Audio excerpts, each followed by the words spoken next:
ಮಾನ್ಯ ಸಭಾಪತಿಗಳೇ, ಚುಕ್ಕಿಯ ಗುರುತಿನ ಪ್ರಶ್ನೆ 14.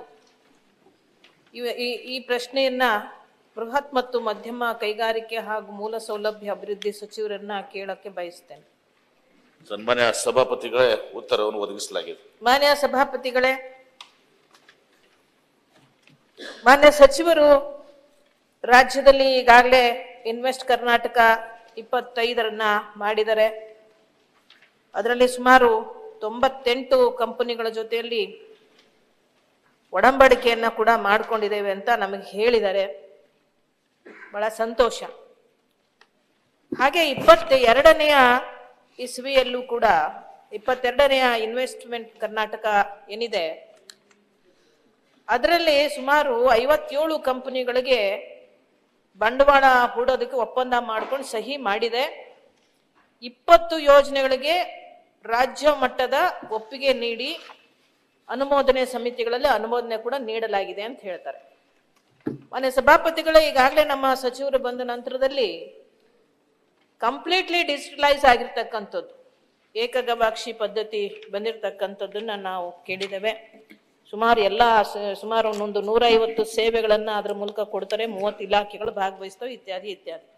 ಆದರೂ ಸಹ ಸುಮಾರು ಇನ್ನು 37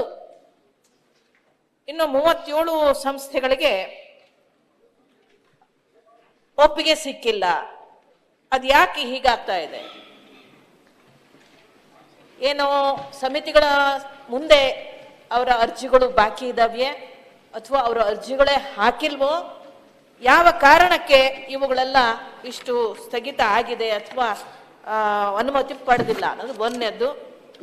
ಆಮೇಲೆ ಯಾವ್ಯಾವ ಜಿಲ್ಲೆಯಲ್ಲಿ ಯಾವ್ಯಾವ ಕಂಪನಿಗಳು 2022ರ ಈ ಒಂದು ನಿಮ್ಮ ಇನ್ವೆಸ್ಟ್ ಕರ್ನಾಟಕದ ಒಡಂಬಡಿಕೆಯ ಪ್ರಕಾರ ಆಗಿದೆ ಅನ್ನುವಂಥದ್ದು ಬೇಕು.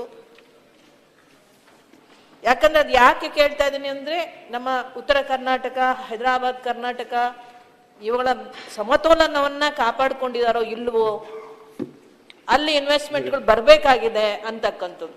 ಈಗ ನಾನು ನೋಡಿದೆ, ಈ ಒಂದು 25ರ ಇನ್ವೆಸ್ಟ್ ಕರ್ನಾಟಕದಲ್ಲಿ ಸ್ವಲ್ಪ ಮಟ್ಟಿಗೆ ನಮ್ಮ ಉತ್ತರ ಕರ್ನಾಟಕಕ್ಕೆ ಏನಾಗಬೇಕು ಹೇಳಿ, ಒಂದು ಉತ್ತರ ಕರ್ನಾಟಕಕ್ಕೆ ಕೆಲವೊಂದು ಭಾಗ, ಹೈದರಾಬಾದ್ ಕರ್ನಾಟಕದ ಕೆಲವೊಂದು ಇನ್ವೆಸ್ಟ್ಮೆಂಟ್ಗಳು ತಮ್ಮ ನೇತೃತ್ವದಲ್ಲಿ ಬಂದಿದೆ.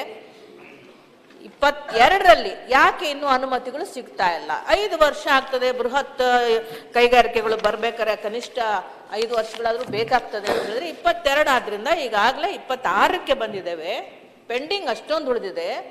ಯಾಕೆ ಉಳಿದಿದೆ ಅನ್ನುವಂಥ ನನ್ನ ಪ್ರಶ್ನೆ.